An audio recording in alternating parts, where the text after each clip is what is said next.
Hi mga kuripot! So for today's video, dahil nga numinipis na yung buhok ng nanay ko, ay umorder kami sa TikTok shop ng essential oil for anti-hair loss.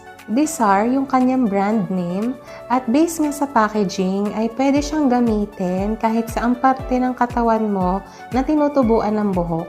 Pagka-open ko nga sa bottle ay naamoy ko na sobrang bango ng kanyang fragrance. Kaya naman, tinry na rin namin gamitin dito sa buhok ng nanay ko sa ulo kasi medyo numinipis na talaga siya and gusto niyang pakapalin. So, as per instruction indicated sa box, ay apply proper amount ng mismong oil sa parte ng katawan na paglalagyan mo and make sure to apply it evenly. I-update ko na lang kayo sa susunod. Oh, sa mga nagkukuripot dyan, click nyo na yung yellow basket. Yun lang! Follow for more!